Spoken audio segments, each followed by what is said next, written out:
All right, this week we've got Paul Rudd as a pot farmer, a kaiju lobster, time-traveling beer, and more. Check it out. Yeah!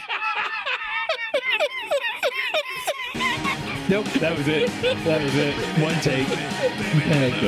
Perfect.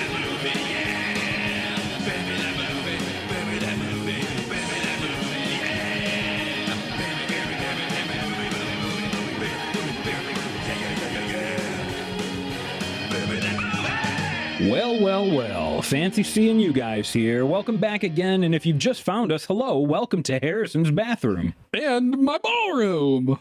Yeah, it's what I just said. Bathroom, ballroom, tomato. Not that kind of ballroom. All right, so my name is Harrison. Next to me is John. Welcome to this week's Beer Me That Movie, where we take crazy beer names and turn them into even crazier movie ideas right here. We're back with another trip from the far reaches of Harrison's mind and my liver. Liver damn near killed her. Who? Exactly. Before I ask who's on first, I'll stop this bit right here for everyone's sake, and we'll get this episode started. But first... yes, that's right. You know what time it is. We remind you of the things you should hopefully know. If you haven't yet, please take a moment, like, subscribe, tell your friends. We're all over the place. YouTube, TikTok, Instagram, Apple Podcasts, Spotify. Spotify, as you know, or hopefully you know, there's a video over there of us, what we call a movie cast, where John does cool things in editing and makes amazing animations and fun things to watch and not just listen to. It's also on YouTube. Check it out if you haven't. But yes, take a moment, tell someone, a friend, an enemy, an ex-lover. Tell somebody about this podcast. An ex-lover is a great start. Good introduction. That's right. Wait till it's late at night and then send them a text with just this link and no explanation. Yeah, and play cool. Don't respond if they ask you any questions. Say nothing until they start asking you about Ice Melter. Then you know, all right, cool. I got a shot. In. Rekindling this thing. And speaking of Spotify and YouTube and Instagram and pretty much any social media, we do a lot of community engagement on there. Yes. One of my favorite parts of Spotify are the polls or questions we'll ask after an episode. Cool. Kind of allows you to become part of our own little shed family here with Harrison. And I just wanted to share a couple of my favorite updates over the first few episodes we did.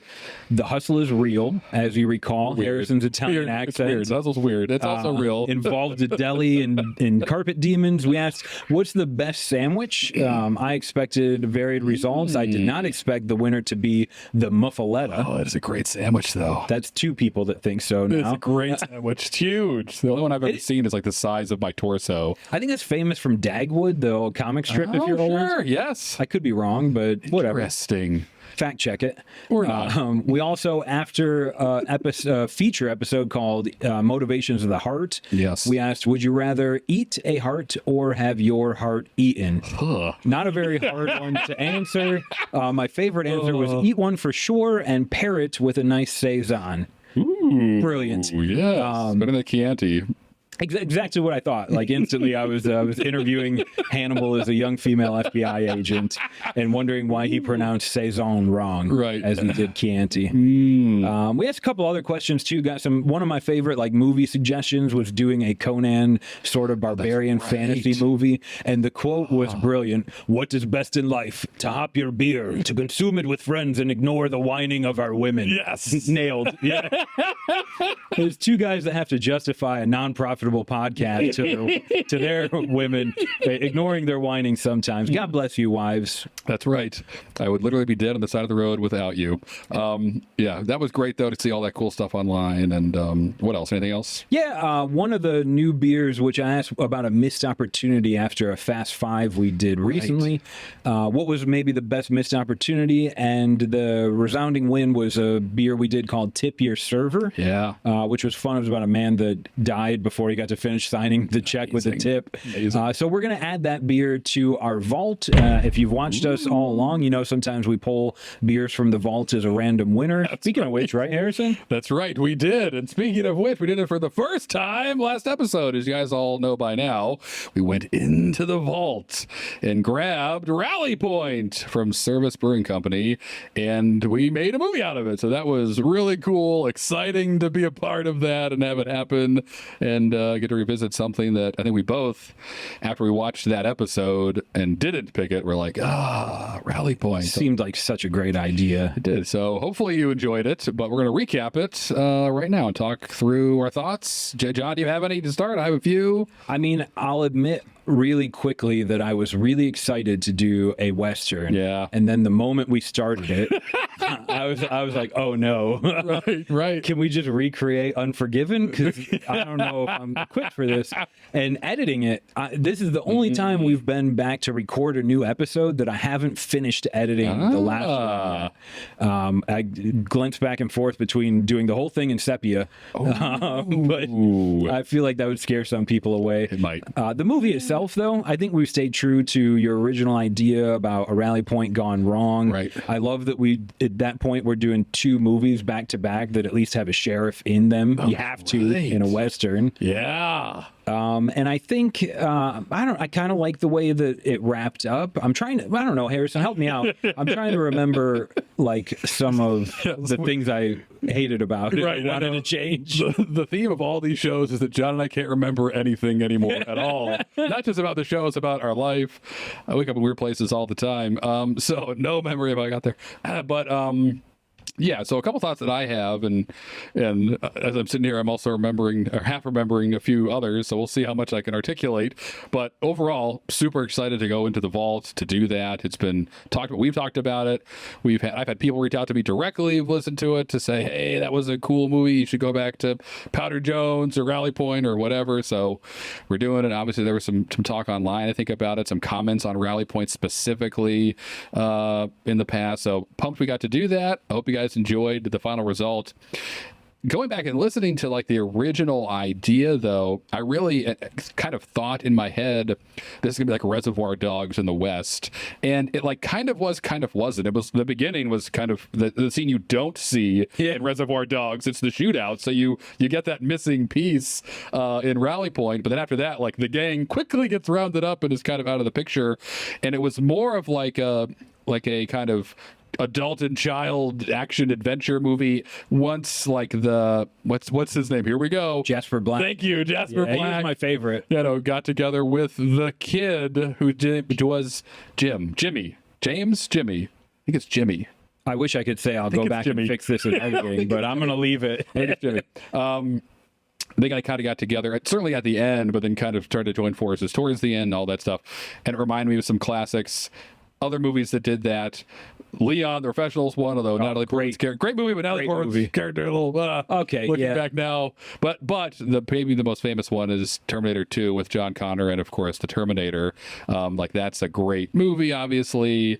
And when I kind of revisited Rally Point, without us even trying to do it in the moment, there was flashes of that, of a huge, famous gunslinging dude kind of protecting this innocent kid who, again, like Jimmy didn't hurt a fly that whole movie. He was just the rabbit, and then stuck in this mess and ended up with a carton full of futures of gold or whatever, land rights and mining rights and stuff. So it was cool. Yeah, I think if Beer Me That Movie is a production studio, you can generally rest easy knowing that every movie we make is pulled from the movies we watched growing up. Sure. And most of them end with some resolution. Sometimes there's maybe visions of an anti-hero, but I like the way that one tied up. Yeah. I like the way that the rabbit Jimmy was never really super bad or evil, right. But the way that the bounty hunter came in and the sheriff and the duel at the end with the random revolver we pulled from history, that was felt cool like it was a bigger movie than just something Harrison and I made up after drinking a beer. Right, it did. It felt big. And if there's a theme, maybe we could challenge the status quo and say good guys don't finish last. Like Jimmy was kind of the innocent in all this, even though he made horrible decisions. As people who are naive do, he ended up with a box full of what's probably today if this was a real story, worth billions of dollars. True.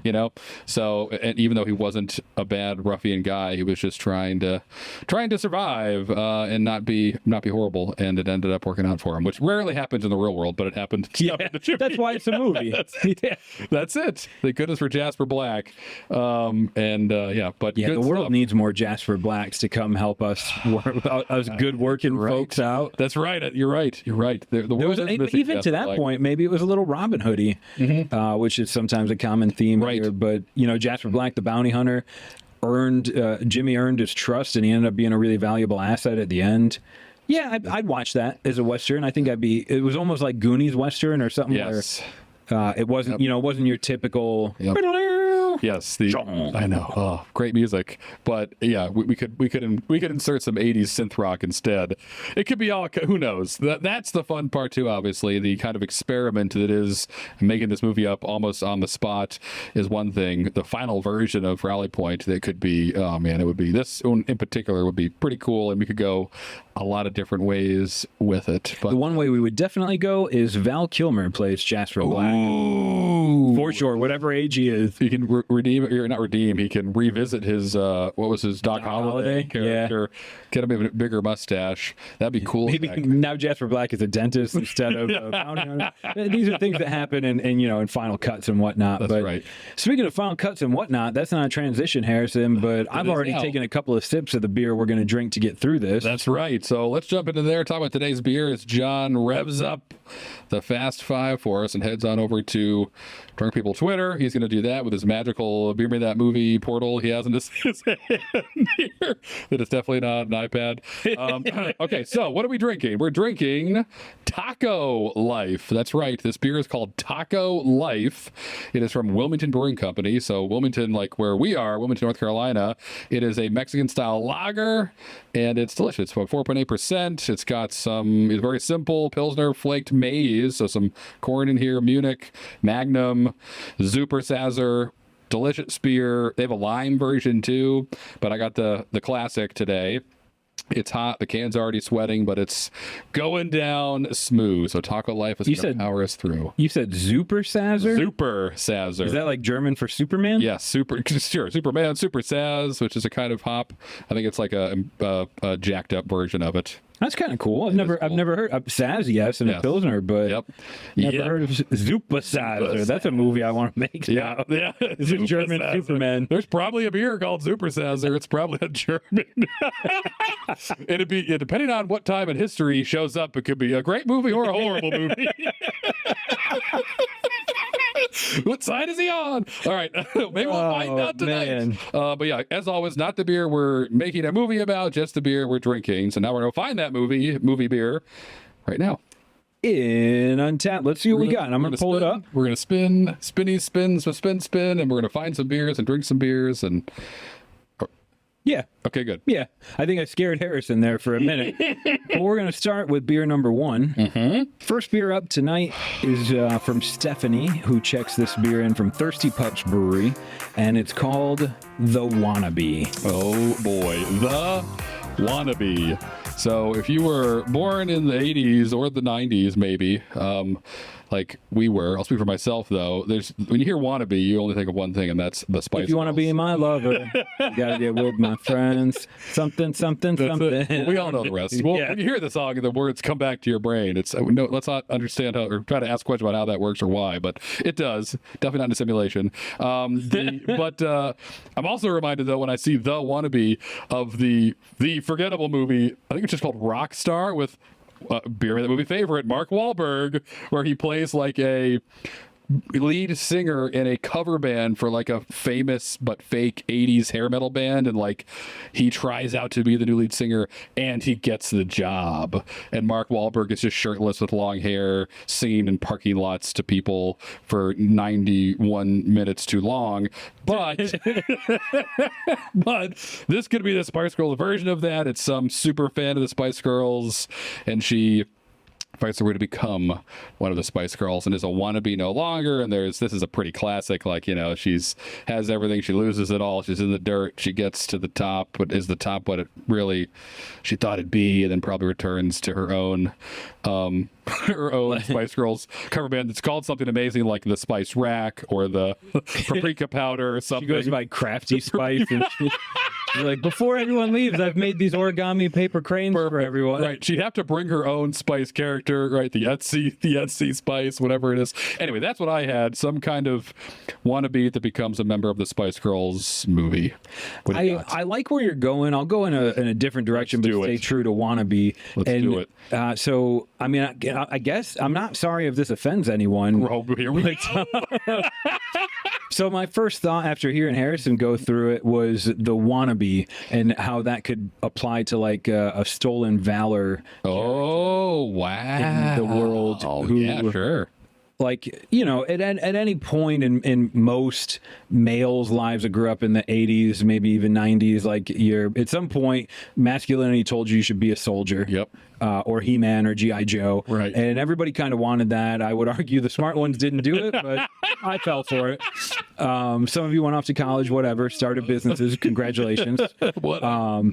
But so it's the story of a guy who's maybe even it starts and he's like polishing his old Class A's and he's going off to his business meeting and talking about that. Didn't we serve together? And then at some point, like a lowly employee in his company is like, actually, I was in the 41st. I don't remember ever seeing your name and no one ever mentioned you. And then it has to turn into like he's got to hide the secret or or join the military like right before the cutoff. He's like 34 and a half years old or whatever. This is great. I'll join again. Exactly right.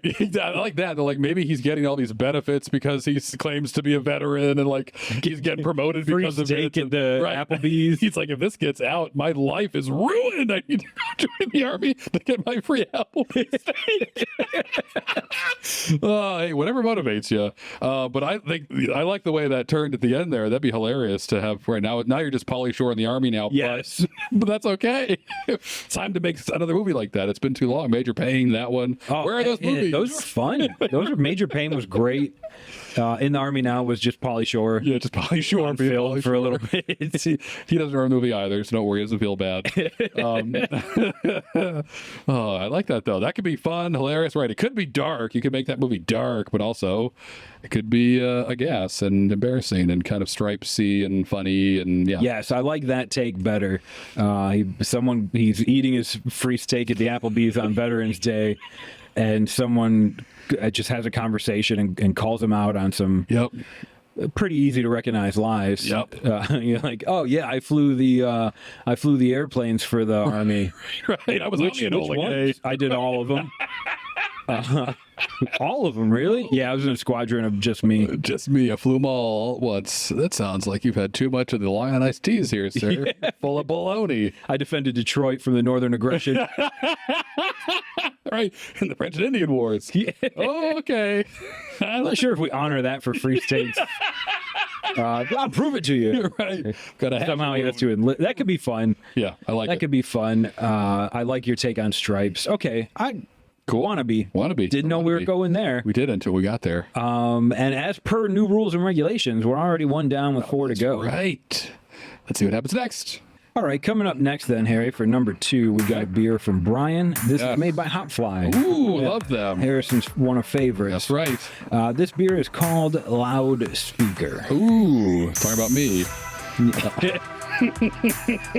Hey, did you hear? No, calm down. We're not in a bar. Calm down. This is a dentist's office. You'll be yelling at me. This is a business, not a frat house. So I have a couple of thoughts. What do you have? Do you have anything? What are you seeing that's not obvious? If you can't tell already, we try, although Wannabe was kind of obvious, to try to. Some of us tries really hard. Too hard. The first picture I get, it's not a full movie, but the first picture I get is like there's a creepy loudspeaker off in the woods. Yes. And you don't know about it until it calls you. And when it calls you, you don't know what it's going to tell you to do. But it kind of tells you to do stuff that you have to do. Oh, it could. Yeah. Okay. All right. I could see. This is giving me like Lost vibes and like Saw, maybe even. So it could be like again, we're just making this up as we go, obviously, but this could be like I like what you just said, it like calls your name. So it could be fourth dosy, where a town of people wake up with amnesia or something, stumbling around. How do we get here? Why are we here? Who are you? Who am I don't remember much. And maybe like no one remembers their name until the loudspeaker says it, and that's all they say, and they kind of walk into the woods. Maybe the first person's like, that's my name, I know it is, they're calling for me, and they never come back.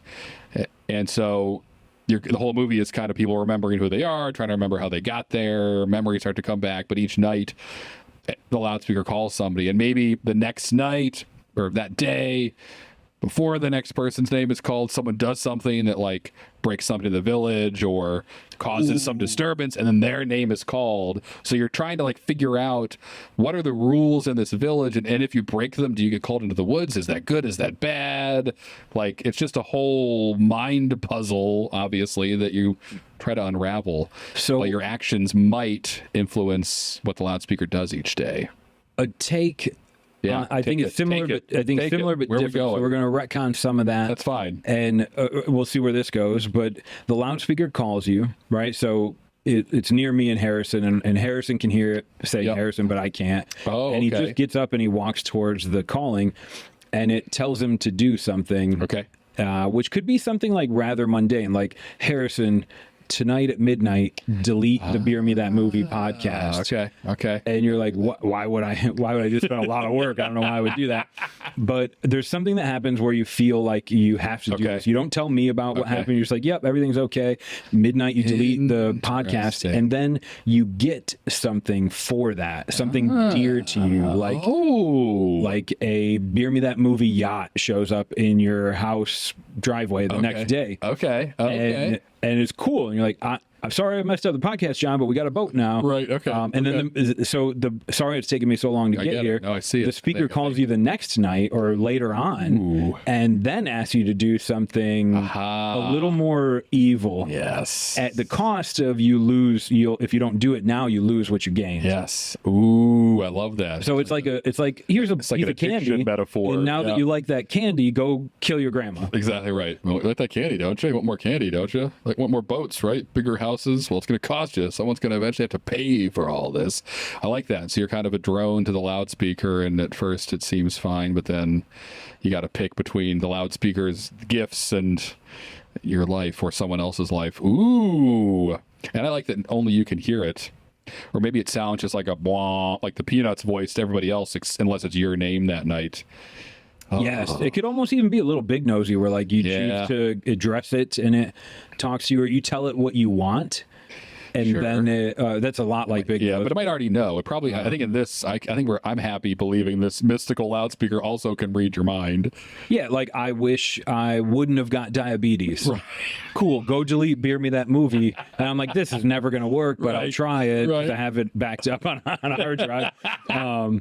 And so I delete it, and my diabetes is gone. Oh my God, this is great. Then it calls me against my will. Yeah. And it's like, all right, now you need to do something terrible, or you get diabetes back. So kind of like that could be fun. That could be fun to play with. Exactly. And that's good. We did develop it, which we could do. Maybe we'll do it tonight.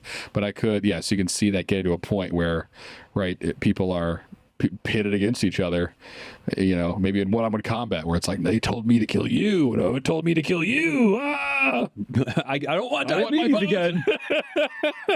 I need my boat. You have a truck. You just sit in your yard, you idiot. What's in the truck first? You just have an ornament in your lawn. One day I'm going to learn how to launch it. That's right. Working on it. And swim. But for now, it looks great. Just polishing it. Oh, man. All right, that's cool. The loudspeaker giveth, and the loudspeaker taketh away. Oh, boy.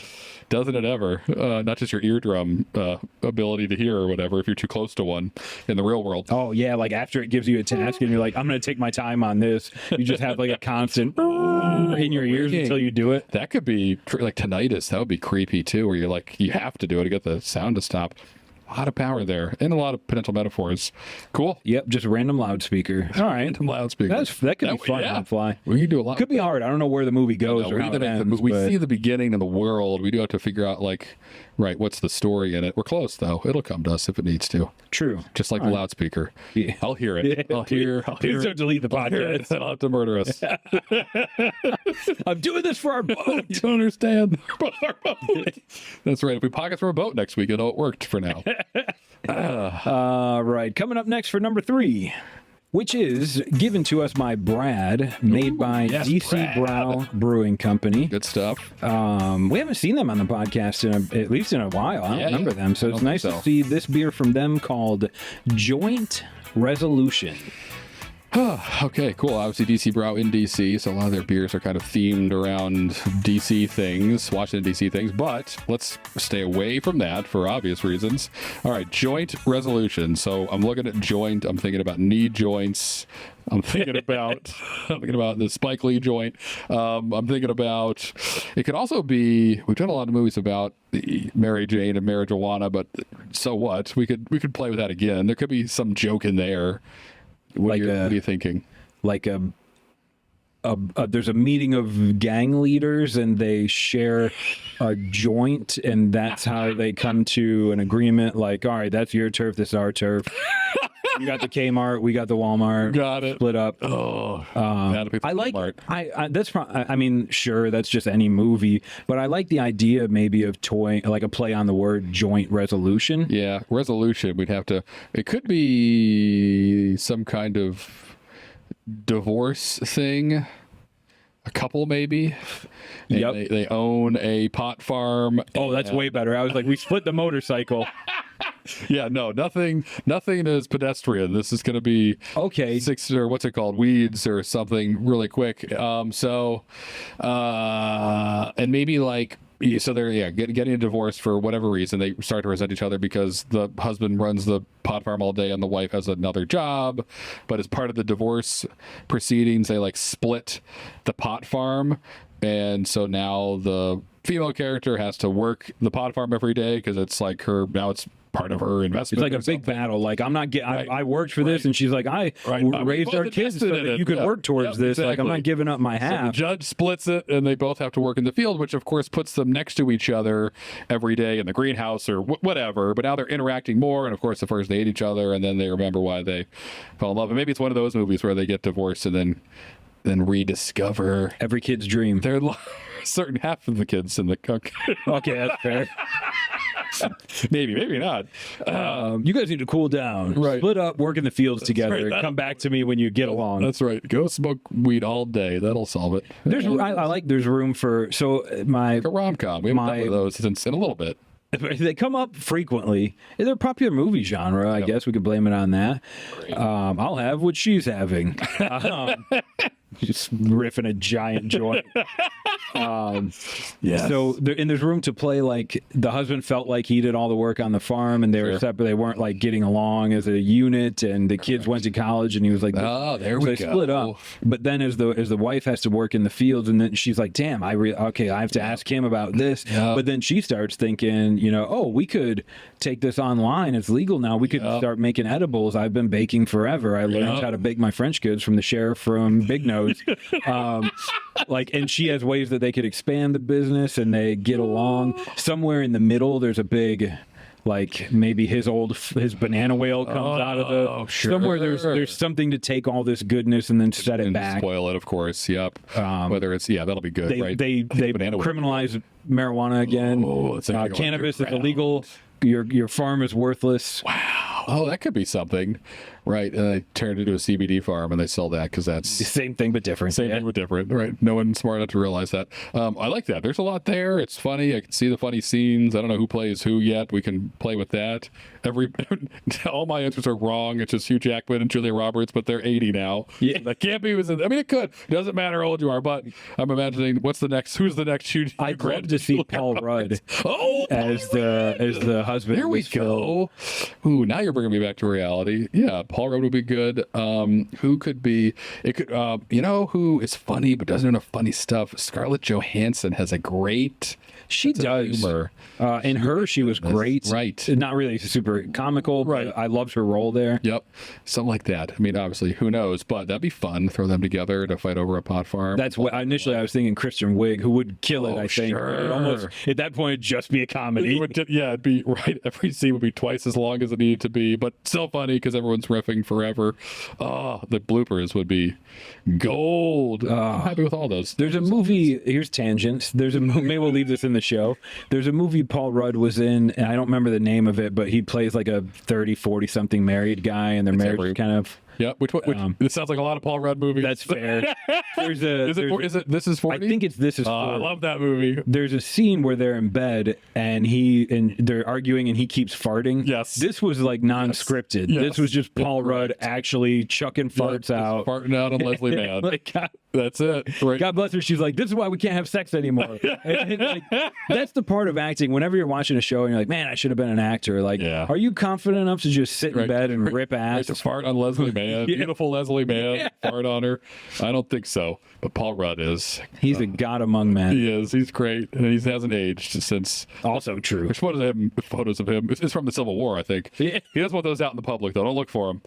Sorry, Paul. But this will be fun. Joint resolution sold. Paul, we'll send you the idea. Let us know what you think. Definitely going to be plenty of cannabis to try. That's right. So you could say no to that. So that could be fun too. A lot of research. Paul is way too high to record this scene right now. You're going to shut the set down again today. Keep saying line and then sandwich. That's right. Bigger sandwich. This is gold. It's a sandwich movie now. Paul. All right, that's number 3. I'd love to recap where we are so far, but my brain doesn't work that way, so we're just going to push on to number 4.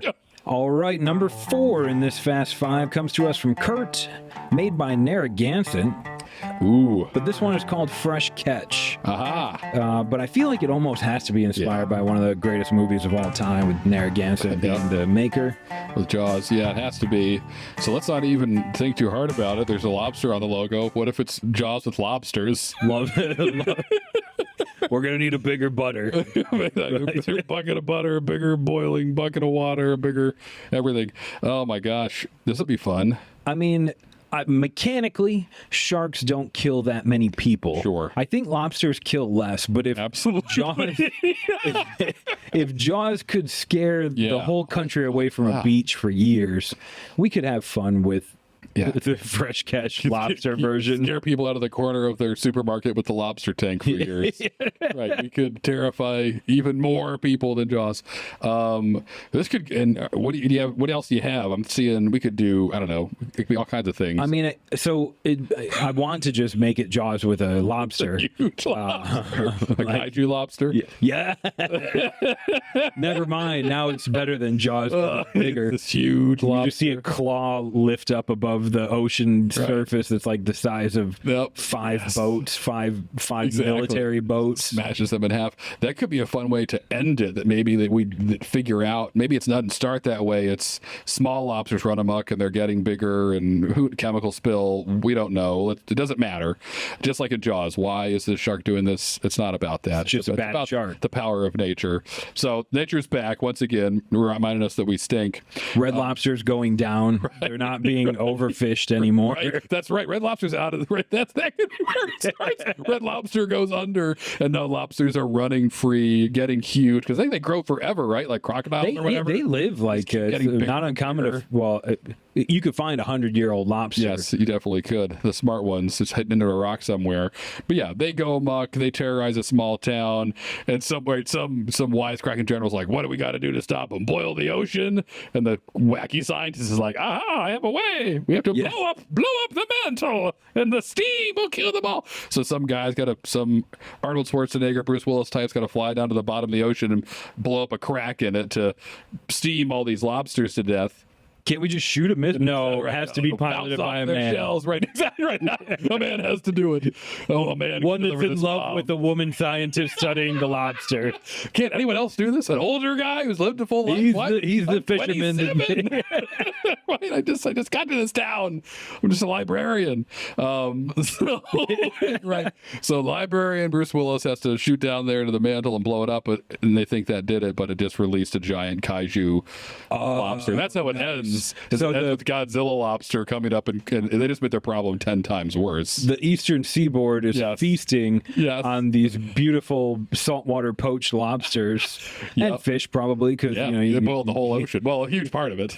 And arguably, the world is doomed after this, but we didn't think it was going to be doomed because of a Godzilla-sized lobster that sets the pace for the sequel. I love that. Just the huge claw coming out and taking it out. Does it have a rubber band on its claw when it comes out? Yeah, right. Well, that would be amazing, right? That'd be an even better cliffhanger. Because, like, who was down there with giant rubber bands trapping these kaijus rubber bands? Some scientist I'm explaining to do. They had him clawed up. He was keeping the earth warm. Now he's going to feast. That's right. Whoever put him in there had the wise idea of, let me rubber band his claws in case he gets out again. Give him a chance. It was basically like a dinosaur, not even dinosaur, a kaiju lobster. Yeah, I love that. It's great. Fresh catch. I like the love interest story. I every movie like this has some guy that has to sacrifice himself. And usually when you're watching the movie, you're like, all right, I understand. But then afterwards, you're like, what the heck? Like Armageddon. Did we really need to land on? Right. Couldn't we just shot at it? Right. Couldn't he just pressed on the drill and left? Like, I'm not a NASA scientist, right? But I am still alive. Right. I guess another tangent. I think the director commentary of that movie is hilarious because it's Ben Affleck on there yelling at Michael Bay, or whatever, of like how ridiculous the movie is the whole time, and Bay's like, no, you don't get it, or Bruckheimer, whoever made it, is just like super offended by all the holes Ben pokes in it. This is Academy Award winning screenwriter Ben Affleck. He knows what he's talking about. But you never get lobsters hanging out like that. I think one of the ones was like, why didn't they just drill guys train the astronauts? He's like, no, it couldn't happen. It's drilling. What are you talking about? They're astronauts. They're going to take it at least a day. Astronauts, they can figure it out. It's worth a listen. It's hilarious. We never did drilling, didn't they? Though. Well, I mean, they do like have ratchet tools. That do, yeah, I guess. Yeah. Yep. Got to get the miners involved. One of them is related to, what was it? Bruce Willis was like Ben Affleck's girlfriend's dad or something. Correct. Yeah. Good times. Fresh catch. We'll see. Lobster's gone amok. We'll see. That may be the one. I like that one. I love a good monster movie. Love it when nature punches back. True. That comes up almost every Fast Five. It does. Yeah, whatever. Harrison and I sometimes are druids. Yeah. What of it? Respect your trees. Respect those trees. Respect the bush. Whoops. Get ready for number 5. All right, for the 5th and final beer, we're going to pull this one that came from Greg. Made from Garage Beer Brewing and called Garage Beer. Simple enough. So that's what we've got for beer number 5. Sick. I was hoping we'd come across this. That's at least, if you've ever drank more than one beer in your life, right, one of them should have been done in a garage. 100%. So I feel like there's room for us to find a story here. Oh, yeah. And it could go a lot of different ways, but you know me, John. You know, garage full of sexy nuns. That's just called a church. Well, I guess it depends on the church, but how sexy the nuns are. So let's see. How about? All right, let me paint this story. We've got two dudes, let's say, who live together as friends. Okay. Maybe they're brothers. Nah. Okay. Got it. Friends. Platonic friends. That would have been the name of this movie if it wasn't about garage beer. Perfect. I don't know where you're going, but I like it. Let's see. So let's see if I'm going anywhere. And they get a house for cheap for like some bank sale or something. You know, the backstory is some mad scientist used to live here and he just disappeared one day and no one paid the bills, so the town owned it, and now you are. This is great. Like fresh out of college, right? Maybe played college sports and waiting to get their first. What kind of sports would they play? What sports did they fail at? Yeah, they were soccer boys. Got it. They played football, but not American football. And they wound up. They were like, look, it's going to be cheaper if we just buy buy a house and split the rent between us. Yeah. Do you mind being my roommate? Keep college going. We'll hang out and live together, right? Yeah. Definitely not brothers. Got it. Oh, man. And so they buy this house. They used to be home with this mad scientist, and they're hanging out, kind of figuring out what to do. And it's got a huge garage and a bunch of maybe goofy equipment in there that's kind of covered in sheets that they're, well, we'll deal with that later or push it to the side. Let's start homebrewing. We've always wanted to homebrew. We love beer. Let's make our own. And as they're setting it up, they plug in their electric homebrew kit into this socket that says it's got all this warning tape around it, and someone has written in the past like used for TM machine only.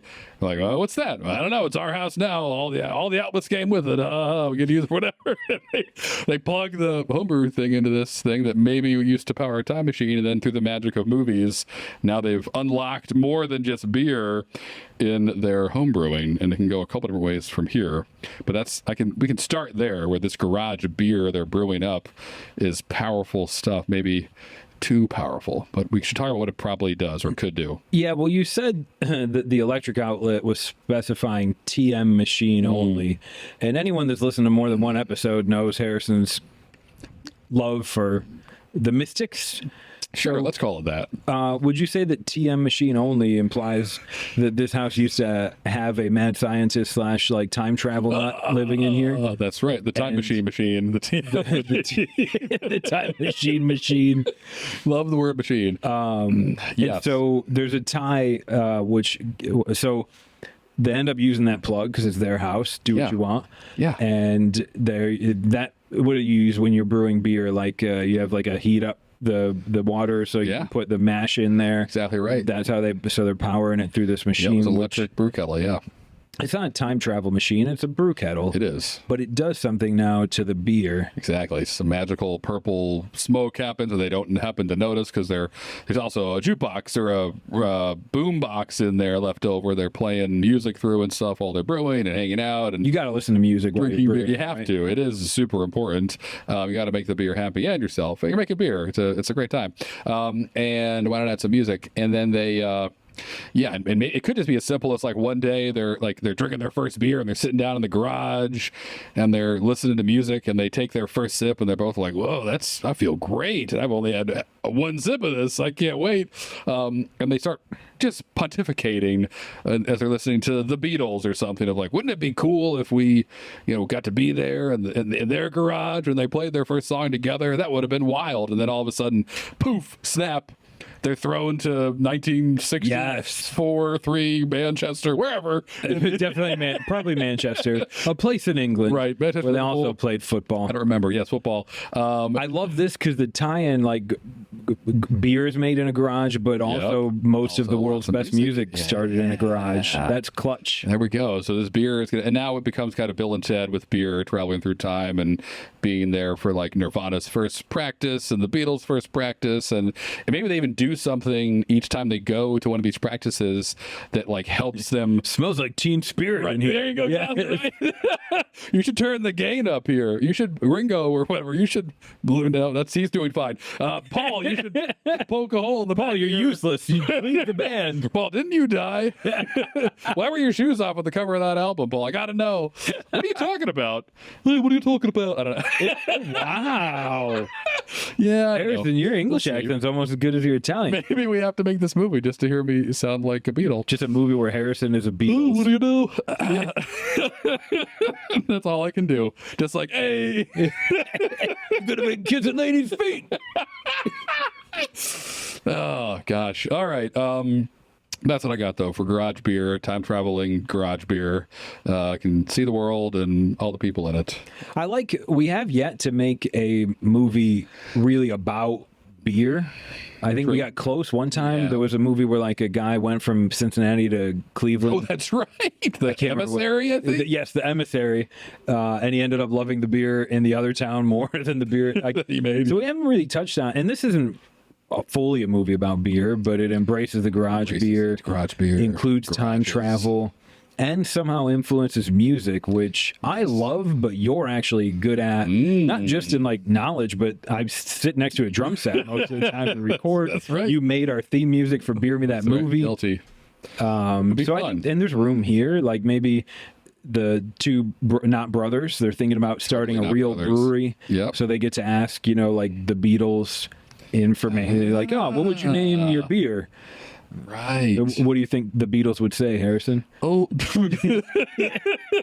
what would the Beatles name their own beer?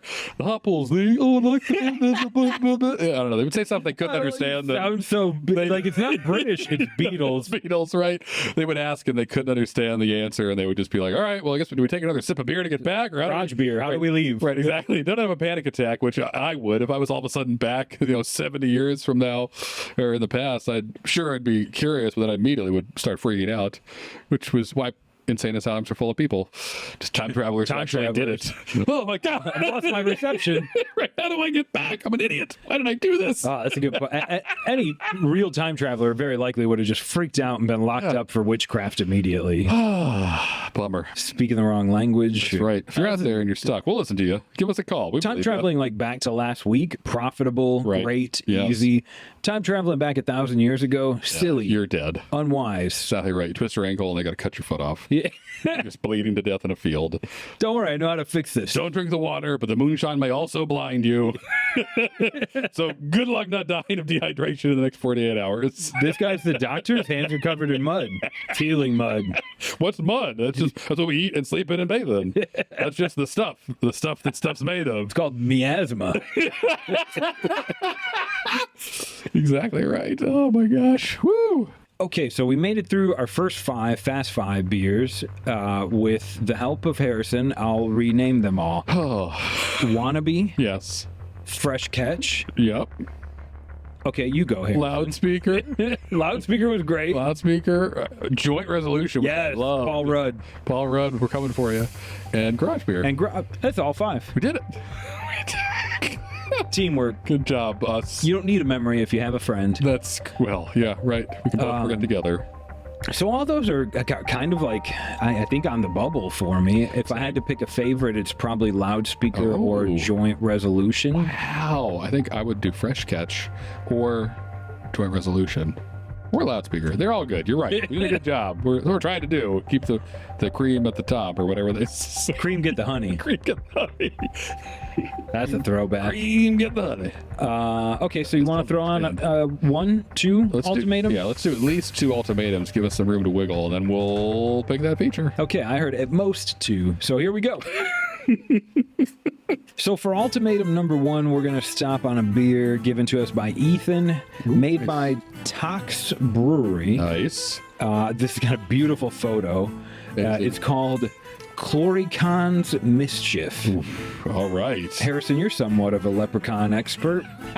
Can you tell me anything about Clurichaun? As far as I understand it, a Clurichaun is like a leprechaun that lives in your wine cellar or in your brewery or in your basement around all your booze. And if you're great, he'll reward you. If you're stealing booze from your master or whatever, he'll put a plague upon you. Butter in your shoes. You see classic stuff like butter in your shoes, eggs in your hats, just Clurichaun stuff.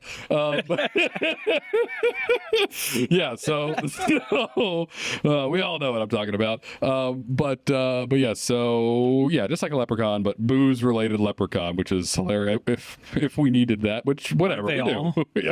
I was gonna say that. So we had movies about leprechauns, namely Leprechaun, which was amazing. Yep. So Clurichaun's Mischief as a movie topic. I mean, it's like it could be pretty easy and fun to make a movie about a mischievous little Clurichaun, which is a version of a leprechaun that haunts beer places. In my head, that's how I've summed him. So, but maybe let's do a Beer Me That Movie thing. Okay. If that's all we know about Clurichaun, we're already 10 times more educated than a Hollywood screenwriter is about their topics.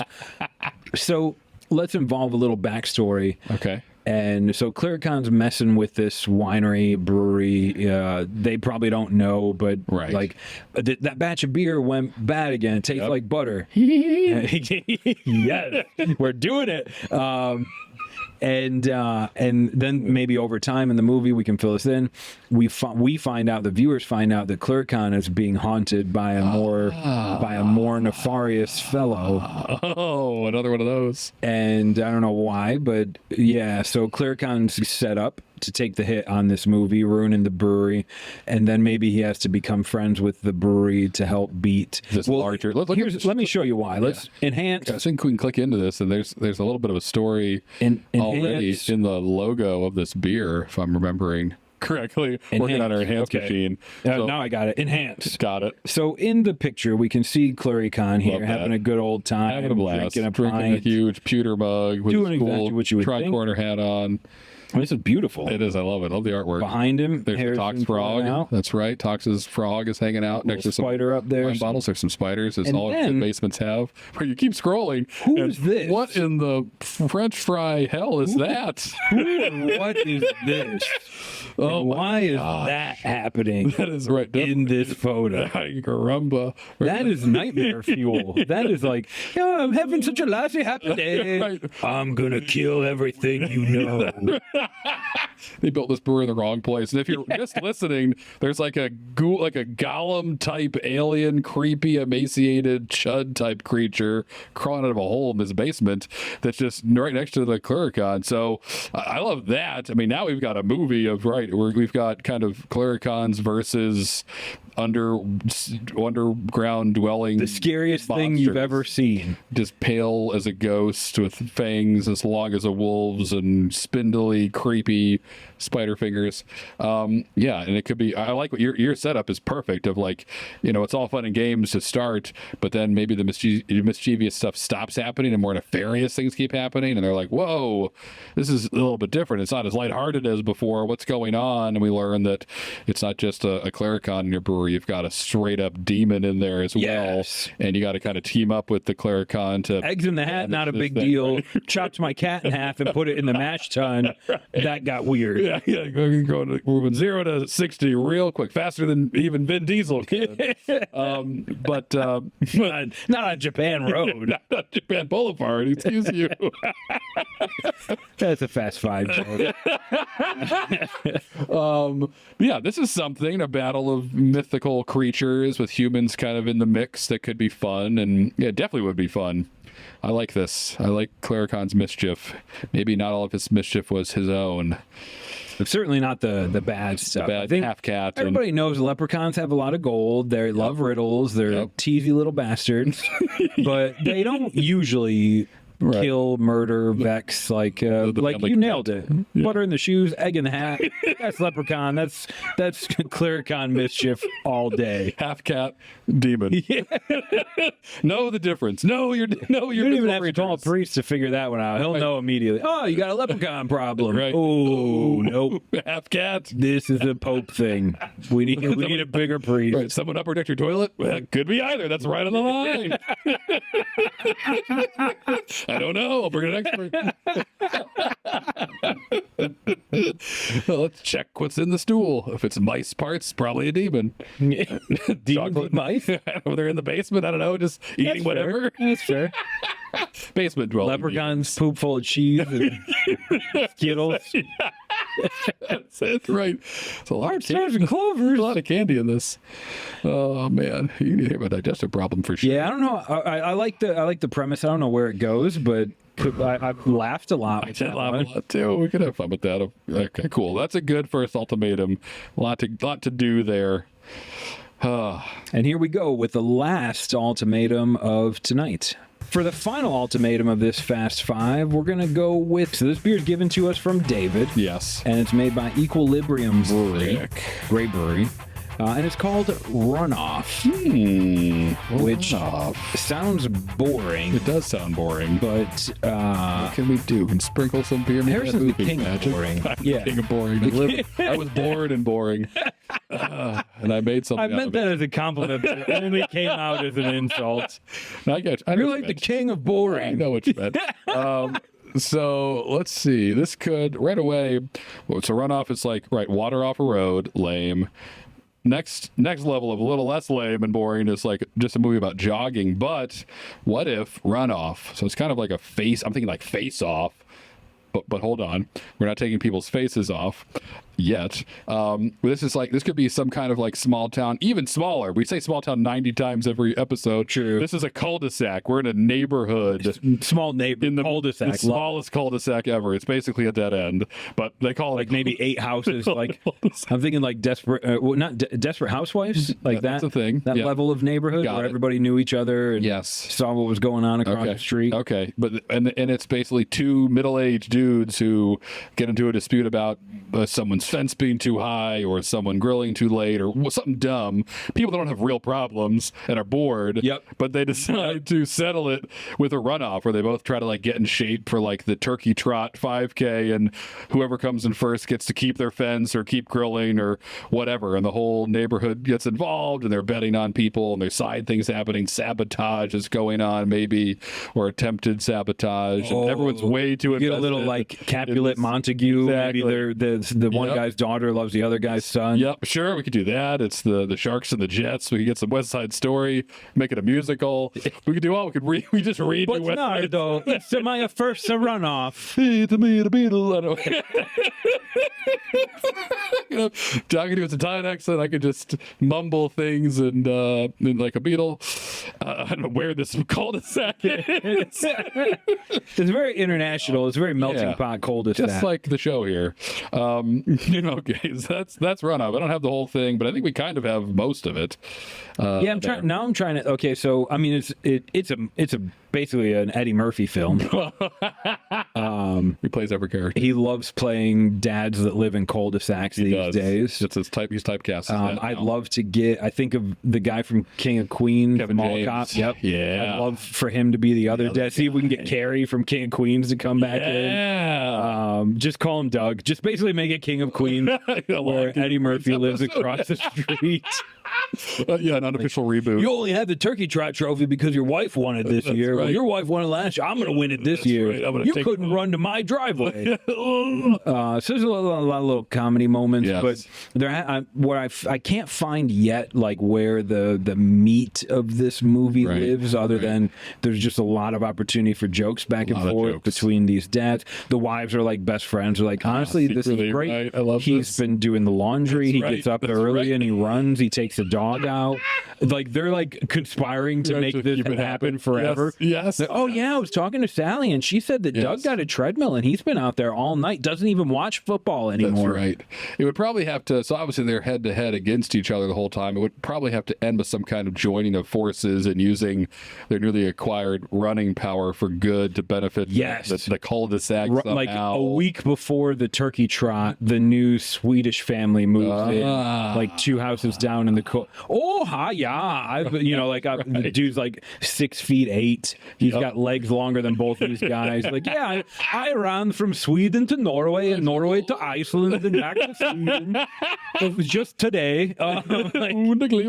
So we've got. I love that, and they're just like, we can't let someone that's not American win the turkey trot trophy. This is an American holiday. We probably go to jail if we let this happen. We got to come together. We got to beat this guy. This weird pale dude. There's a moment this won't be in the film, but oh boy, there's a moment where like we have to just look like each other so we can sub out halfway through. Kevin James is like got some. He's like, I can look like no, you can't look like me. I can't look like you. We're not doing this. We can't do this. Oh man, that would be amazing. Yeah, maybe we'll sneak it in the blooper reel. We'll see. But I like that. I think Runoff has some legs. Oh. But we'll see. All right, so that was it. That was we got 7 in 5 Fast 5, 2 ultimatums. You know the story. You know the story well. From my recollection, we both picked joint resolution as an option. Loudspeaker was brought up, as was Fresh Catch. So we got Loudspeaker that calls you to the woods, gives you something, makes you do bad things. Yes. Fresh Catch, Kaiju Lobster, or Lobsters Gone Wild. That's a different, but I know what you mean. I just lost the other one. What was the other one? The other one was Joint Resolution. Paul Rudd. Marriage breaks up. Paul Rudd saves the film. They end up getting back together because they have to work on the cannabis farm together. Yes. And then we've added now, this one we just did Runoff, which made me laugh. And Clurichaun's Mischief. That's right. Which really just has the scariest movie poster you've ever seen. It really does. You think it's going to be scarier than any movie you've seen. It's not. It's just about a leprechaun putting eggs in people's bats. The demon is going to be creepy, just coughing up mouse bones at people. Shoot. All right. Where are you leaning towards? You're usually great at this, John. When you know. Yeah. And it's always the right choice. I like all of these, and I'm trying to distill it in my head. Yeah. Like a brewer making a garage beer, which also was good. Yeah, that'll be fun. Okay, so Loudspeaker is a movie that I really want to make. Okay. But I don't think I can do it justice now. Because that's a thinking piece. Yeah, it gives you something, it takes something away, it manipulates you. That would take me a minute. I wouldn't do it justice if we did that in a feature tonight. I want to put Loudspeaker in the vault. Ah, okay. We'll put the Loudspeaker in the vault. I mean, we can love it. That's the vault sound. Like a shotgun. God. It's a scary vault. It's terrifying. Don't open it. You'll get. Yeah. The vault is locked and loaded. Yes. So Loudspeaker goes away for tonight, but I'm excited to do it eventually. Oh yeah. And that narrows it down to Joint Resolution from the original ones or Fresh Catch. Fresh Catch. Yes.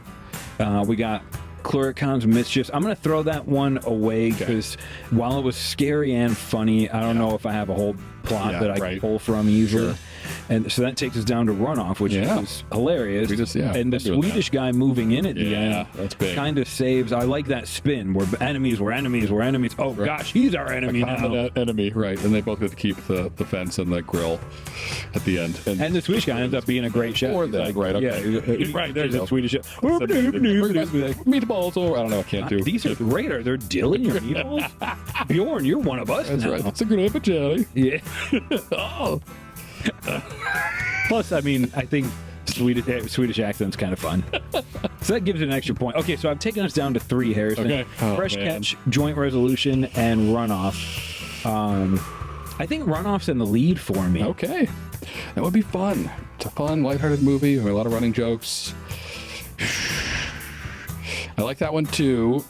Let's eliminate ones then. Let's do it this way. This has worked in the past. Which ones do we not want to do out of Fresh Catch, Joint Resolution, and Runoff? I guess if Runoff's the top, we got to kick either Fresh Catch or what's it called? Joint Resolution out. I think the best story is Runoff. You're right. I don't think we could make a fun mockery about lobsters and that'd be fun. And maybe one day we will. That might actually sneak into the vault for me because I just love monster movies. But I mean, technically every Fast Five beer is in the vault, but I only remember my faves. You're right. And the ones that you submit get extra points. Don't forget, you get points too. Don't forget. The government's tracking that now. Okay, so it sounds like Fresh Catch is getting issued. Yep, put Fresh Catch away. So we've got Joint Resolution, funny film, similar story, similar overarching story, and there's a conflict, and then we need to get together. Yeah. So I guess my question to you then is, do you want it to be the story of family versus family, really male versus male, family loves the other family, or like love interest gone awry and then later fixed after some trauma? They're both fun. I think whichever one we don't pick goes into the vault too. Everything's in the vault. Yeah. The vaults. We need the next second vault. Yeah, we do need a bigger vault. I always feel like we should flip on it. Or let you if Runoff's to your top, we could do Runoff. No, Fate is always my top because it removes me from having to make the decision. Sure. All right, how do we do that? We need a coin. We don't have a Beer Me That Movie coin. We do need to make that. Oh, God. I have a penny. A penny for your thoughts. Okay, penny's the way it goes. What's what? Heads is... Try to catch it. Heads is Joint Resolution because tails you run with your feet, so that can't be heads. So Runoff is tails. Makes perfect sense. And I hope John remembers which one is which because I've already forgotten. Oh, it landed on me. Hold on. That's the way of doing it. But it's heads. It's heads. We're doing Joint Resolution next week. Decided by Fate herself. Right. That's right. And you for checking in the beer. Whoever did it. We'll look it up. We'll figure it out. Yeah, hopefully we'll remember. And so we're going to pause, compile this video, do what we do, and then we're going to record this right away. Crack open another Taco Life. Heck we'll see you in 1 week with the full story of Joint Resolution.